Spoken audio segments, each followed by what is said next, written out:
हरे कृष्णा, राधे राधे। नमस्कार दोस्तों, आप सभी को दशा माता व्रत की हार्दिक शुभकामनाएं। आज हम सुनेंगे दशा माता व्रत कथा का चौथा अध्याय। एक साहूकार था, उसके परिवार में 5 पुत्र, उनकी बहु तथा एक पुत्री थी। पुत्री का विवाह हो चुका था, परंतु उसका गौना नहीं हुआ था। इस कारण वह भी अपने माता पिता के घर में रह रही थी। एक दिन साहूकार की पत्नी दशा माता का डोरा ले रही थी।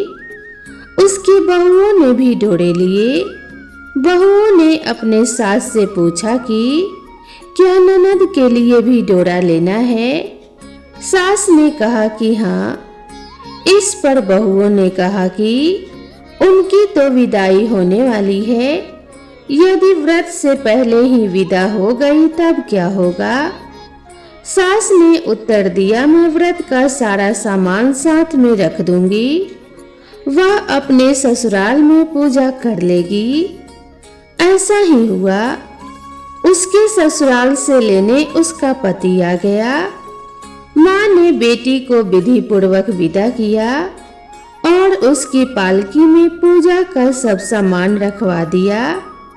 लड़की जब अपने ससुराल पहुंची, उसे घर के आंगन में गलीचा बिछाकर बैठाया गया। आस पड़ोस की महिलाएं नई बहू को देखने आने लगी। सब उसकी सुंदरता और गहने कपड़ों की तारीफ करने लगे। किसी की निगाह उसके गले में बंधे डोरे पर अड़ गई। वह बोली, बहू की माँ बड़ी टोटके वाली है। सबकी निगाहें उसकी बात सुनकर उसके गले में पड़े डोरे पर पड़ी। सभी स्त्रियां डोरे के बारे में अपनी अपनी राय प्रकट करने लगी। शाम को सास, ननद, देवरानी, जेठानी, घर की सभी स्त्रियां भी उसी डोरे की चर्चा करने लगी। सब डोरे की निंदा कर रही थी। सुबह से शाम तक डोरे के बारे में सुनते सुनते बहू का दिमाग खराब हो गया। उसने डोरे को गले से उतार कर जलती हुई आग में डाल दिया। डोरे के जलते ही सारे घर में आग लग गई। घर में रखा हुआ सब धान्य धान्य जल गया। सब आदमी अपने अपने प्राण बचाकर घर से बाहर भागे। अब घर में केवल नई बहू और उसका पति रह गया, बाकी सब भाग गए थे। घर का सारा सामान जल गया था। घर में अब ना खाने को अन्न था और ना ही पहनने के लिए वस्त्र बचे थे। इसीलिए दोनों पति पत्नी गांव छोड़कर रोजगार देखने के लिए चल दिए। चलते चलते वे उसी गांव में पहुंच गए जहां की वह लड़की थी। लड़की ने अपने पति से कहा, तुम यहाँ भाड़ झोंको और मैं और भी कोई काम ढूंढती हूँ। पत्नी का कहना मानकर वह भाड़ झोंकने लगा और वह स्वयं एक कुएं पर जाकर बैठ गई। उस कुएं पर सारे गांव की स्त्रियां पानी भरने आया करती थी। उस लड़की की भाभियां भी उस कुएं पर पानी भरने आई, परंतु उन्होंने अपनी ननद को नहीं पहचाना। वे उससे बोली, तुम तो किसी भले घर की लड़की मालूम होती हो, कुछ काम करना चाहती हो तो बोलो। लड़की बोली, काम तो करूंगी, परंतु कोई नीच काम नहीं करूंगी।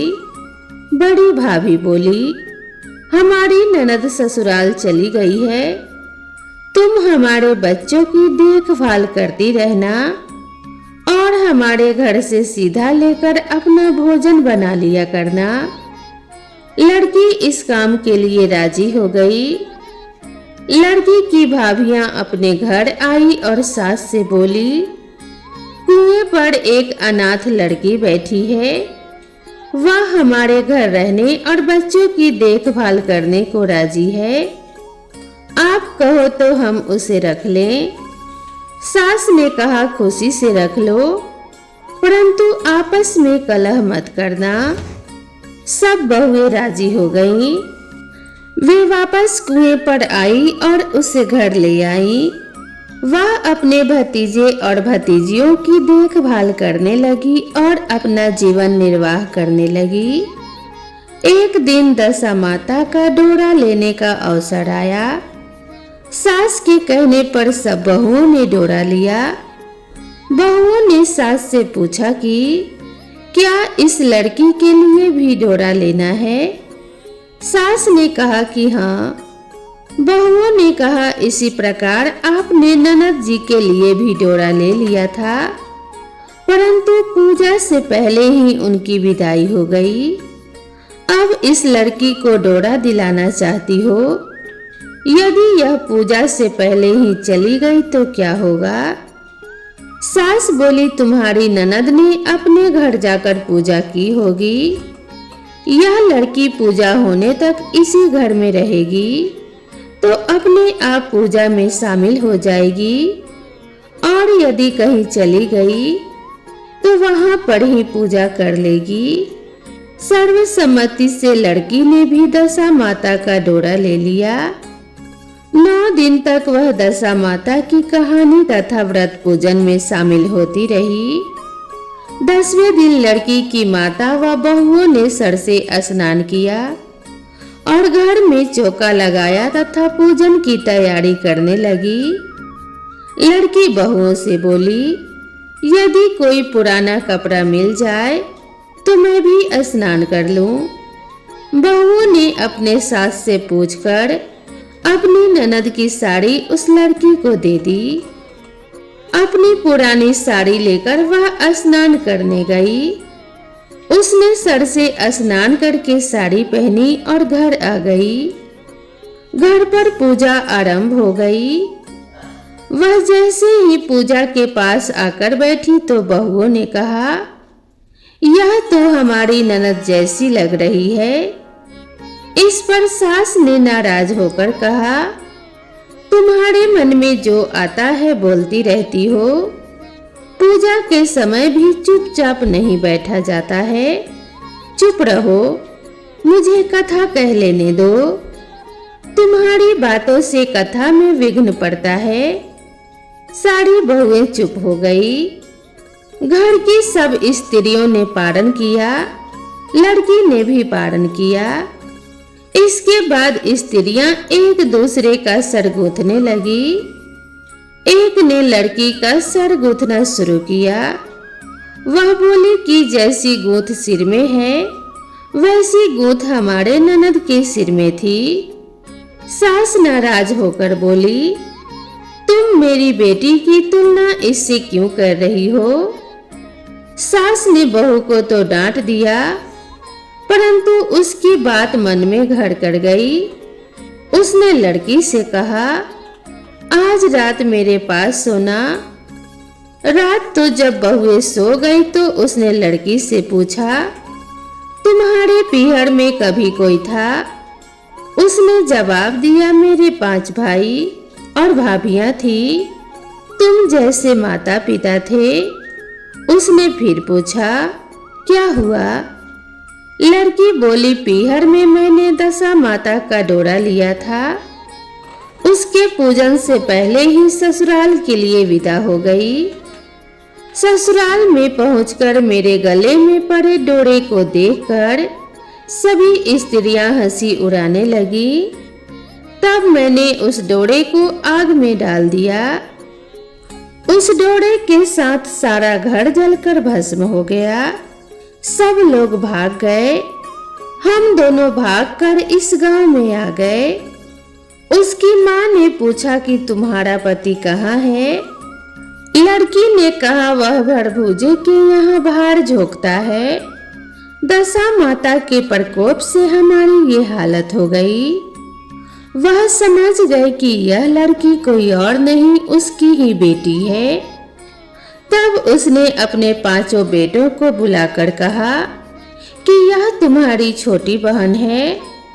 सवेरा होते ही माता के कहने पर 5 भाई भरभूजे के यहाँ से अपने बहनोई को लेकर आए। उन्होंने उसको स्नान कराया और उत्तम वस्त्र पहनाए। कपड़े पहनकर वह सुंदर साहूकार दिखाई देने लगा। वह कुछ दिन ससुराल रहकर अपने घर चला गया। घर पहुंचकर उसने देखा कि सब लोग पहले की तरह सुखपूर्वक रह रहे हैं।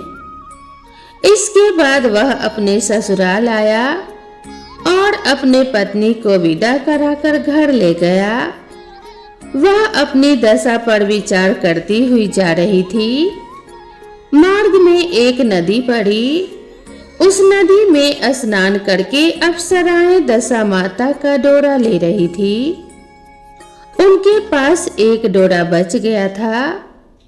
वह अप्सराएं बोली, यदि इस डोली में कोई उच्च वर्ग की स्त्री हो तो उसे ये डोरा दे दे। उन्होंने डोली के पास जाकर पता किया और वह डोरा उस लड़की को दे दिया। जब लड़की अपने ससुराल पहुंची तो सास थाल सजाए, ननद कलश लिए और देवरानी जेठानी अन्य मांगलिक वस्तुएं लिए उसका स्वागत करने के लिए खड़ी थी। नेग दस्तूर हो जाने के बाद लड़की को आसन पर बैठाया गया। आसन पर बैठने के बाद लड़की ने कहा, आप लोगों ने पहली बार दशा माता के डोरे के लिए अपशब्द कहे थे, जिसका फल ये हुआ कि घर के सब लोग बिछुड़ गए तथा घर का धन्य धान्य जलकर स्वाहा हो गया। बड़ी मुसीबतें उठाने के बाद अब अच्छे दिन आए हैं। आप में से कोई भी अब मेरे दशा माता के डोरे की निंदा करने की भूल ना करें। जब मेरा व्रत हो तब सब श्रद्धा पूर्वक पूजा करें। सब ने खुशी खुशी उसकी बात मान ली। 9 दिन तक व्रत चलता रहा। 10वें दिन विधि पूर्वक डोरे की पूजा की गई। 7 सुहागिनों को न्योता दिया गया। उनका श्रृंगार करके आंचल भरा गया। इस प्रकार दशा माता का पूजन समाप्त हुआ। जिस प्रकार दशा माता ने उस लड़की के दिन फेरे, वैसे ही वह सब पर दया करे। प्रेम से बोलिए दशा माता की जय। तो दोस्तों, दशा माता की कृपा आप सभी के ऊपर बनी रहे। आपके जिंदगी में कभी कोई बुरे दिन ना आए। आपका घर हमेशा धन्य धान्य से भरा रहे। इसी कामना के साथ आप सभी से विदा लेते हैं। मिलते हैं नई वीडियो में नई कथा और नई कहानी के साथ। तब तक के लिए राधे राधे।